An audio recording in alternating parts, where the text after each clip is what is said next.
Hey, you guys remember that location scouting video that came out on this channel like 2 or 3 months ago? That was right when we were shooting this video. And we tweeted it out so you guys saw pictures and you were super pumped. And then we didn't put it out right away. And we did Far Cry Blood Dragon instead. And then we didn't put it out after that. We did Splinter Cell instead.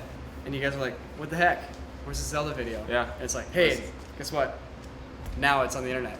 So, you guys sit back and enjoy this behind the scenes where we talk about all these magical tricks that we did to make it seem like Clinton was actually Link. I'm Link. Space ear tips? They couldn't use Spock. Like literally like elf space ear ears, like the tips of your ears for stuck in space. I got some ear tips for you. You guys have spirit gum. Lads, shunk, packs gone, guns come out. Dan, you made this, right? Yeah, I made that. Dan makes all this stuff. I made that. I made the knife on my hip. I made that axe. I made the Scramus axe on his hip. I made that axe. I made that axe. I mean, These bracers? they made those bracers. I made this cloak. I made this shirt. I made those pants. I made these pants. I made this jacket. I did not make these gloves or this chainmail. I made Dan. God made this. That's right. She was really pretty until I she got made sick and Dan. died. Yeah, and he made me. Start with the black on them yet, or what's that? Let me just get these ears done. Have you seen yourself yet? No, no. Boom! Look how much of a dark elf he looks. Hold on, ready? Do the dark elf look. Heading off to get our first shots. Looks like we have about a half mile to walk up here, and then we set up, get our first shot of the day, which is the clansman hiking through the forest. How you doing, sir? I'm wheezing. I'm weaker than I thought I was. Of course, when I heard Pasadena Park, this isn't quite what I had in mind. we did this in the fair. I could probably do it in my arm. But I'm a little tired. Well, I guess this is a preseason workout. Yeah, that's it.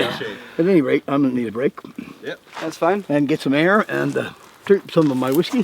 For all you scarlet owners out there, you ever shooting in the wilderness with these trees and all that business, you're probably going to want to be on a higher compression rate, say 5 to 1 instead of 10 to 1, 14 to 1, because all those little leaves and details, they just get lost in the compression. Getting an epic shot of these guys hiking around the mountain over here.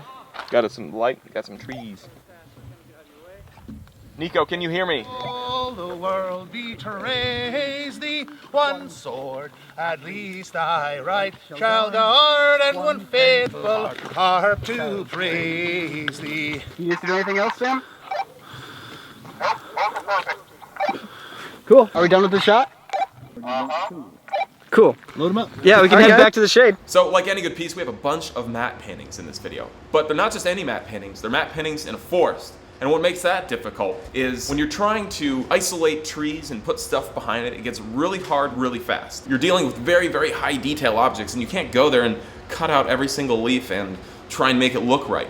The opening shot doesn't even have the sky in the background. We shot that in a canyon. So what I had to do, I took reference images in that same location, but of other trees that were actually set against the sky. Once I get to that point, all I have to do is just drop in my elements, put some clouds, a Hyrule Castle in the background, maybe a little bit of fog for good measure, and it looks real.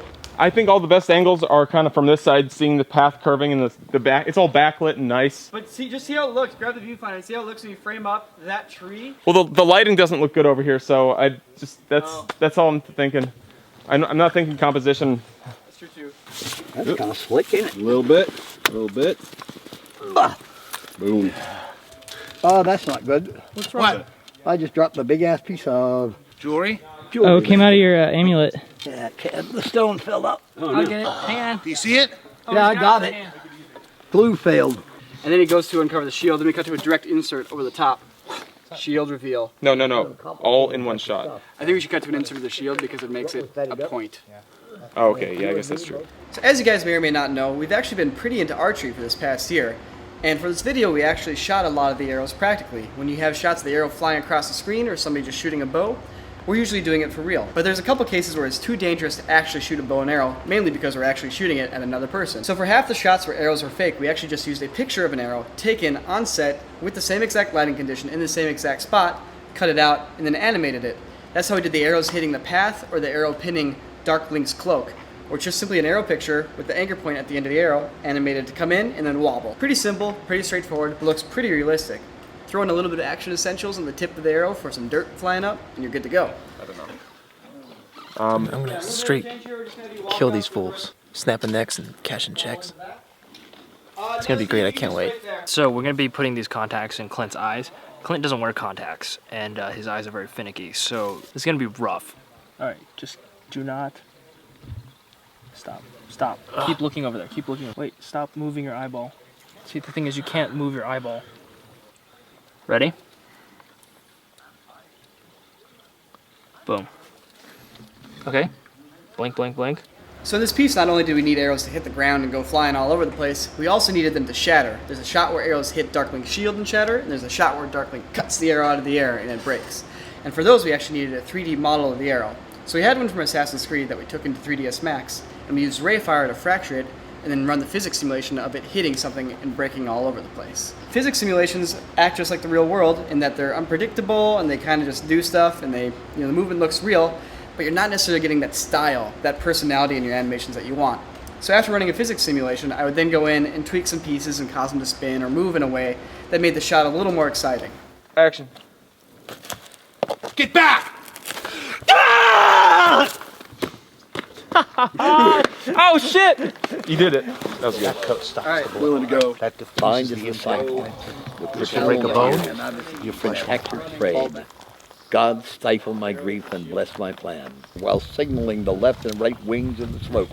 I'm Dan Thompson. And I'm Robbie Ancona. And this is Lifestyles of the Unwealthy and Horribly Awesome. Yes. You guys frequent the Renaissance Fair? I am the Renaissance Fair. That's where we come from. Yes, you could say we frequent the Renaissance Fair. As a matter of fact, doing weapons demonstrations and live battle reenactments and teaching people the history of their ways at sword point or any other thing I can point at them at any time. I've been working the fair for coming up on 18 years. Oh my. Explain your guys' armor and your kits and everything about them. Well, our barbarian kits are essentially Viking kits. Yeah, we're wearing Viking clothing. Viking clothing.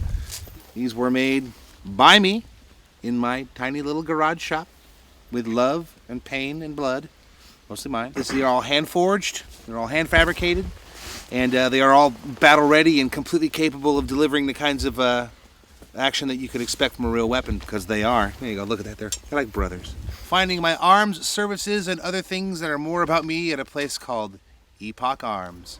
So there's not a lot of magical effect shots in this piece, but there's a couple different types. However, if you break them down, they're all almost the same. They all involve the same three elements, which is basically a lens flare, just a big bright point of energy. You have your particle effects. Usually I use particular to have some custom particles that kind of react with the environment, just depending on what spell it is. I have some sort of stock footage element that I integrate with each piece to give it a slightly different tone or feel. For example, when he shoots the magical warning flare into the sky, start out with a lens flare, start out with a little particular, when it explodes, and the custom stock element I'm using in this shot is a reversed ink droplet, just to kind of simulate some sort of plasma or ether sucking into his staff before he shoots it off. For the fairy shot, even though it looks different, it's the same three elements. We have the lens flare right in the center.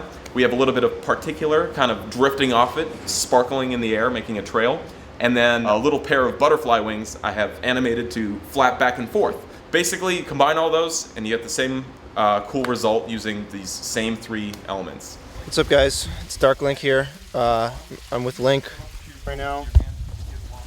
We're chilling on a rock on top of like a little waterfall, as you can see behind me. The turning point was over there, so I'm just gonna collect your XP for you. Hey! Dude, I need those. I'm so low level right now. You're already like in adventuring gear. I know. You don't need the level. All right, well. Hi, we're Mars Rising Films. That's John. That's Tom. And that's Steve. Sam and Nico called us up. We did Nightmare with them, and we worked on the Fusro Da video and like Minecraft and stuff. And they were like, hey, we want to do this Legend of Zelda thing. What do you guys say? And we said, yeah. So we made the costumes. Got all the leathers, the armor. And brought out Dan and Robbie and Chief. They came and they were in our G.I. Joe video, which you could probably check out right here. They may not do that. That doesn't work for us. This is their deal, not ours. Way to force an annotation. Like, yeah, it's gonna be here. They have to put it here now. You can find us at youtube.com/MarsRisingFilms. Oh yeah. We got new stuff and wanted to use it. That's why we have all this. And it's kind of cold out here. Now, there's a way we like to approach sword fights in our videos, and that is to have a real metal sword for all the close-up shots or the hero shots, and you get LARP swords for all the actual fights. Because the LARP swords let us go all out, let us go fast, be brutal, without hurting each other. And they're styled after the Master Sword, but then we did a little bit of extra painting to make them extra realistic. Whereas trying to do a fight scene with these, it's a bad idea. They're just going to break and metal's going to go flying into everybody's eyes and we're all going to die. Hey, what's up? My name's Jaron Simpson. I'm here on the set for Link's Shadow. I'm playing the role of Link here, the light one, versus my dark nemesis, Dark Link. Right now we're just kind of going through the fight choreo for our little bout here, where we both kind of kill each other. Yeah, we're here in the middle of a park, in the middle of nowhere. It's pretty cool. There's no people, there's no nothing, so just gonna get it done. Yeah. Are you just tying it to his hair? Yeah, kind of. I do prefer this type of lighting for dark. Camera's rolling. Yeah. And action. Yeah. Yeah. See what I mean? So close. Garen, just slow it down a little bit, okay? They had to stay on. Ran out of time, which is too bad. Would have been great to do it all. But on the other hand, it gives us time to just really make sweet shots. What we did get was really good, so I'm really not that disappointed. Like, I'm actually really happy with what happened. Like, all the footage looked great. Today was cool. We shot cool shots. Every single shot we shot today was pure wholesome goodness. The day of epic shots. It'll be forever known as the day of epic shots. That's the space station flying behind me at a couple thousand miles an hour, something probably like that. Estimated. 17,000. I knew it was a couple thousand.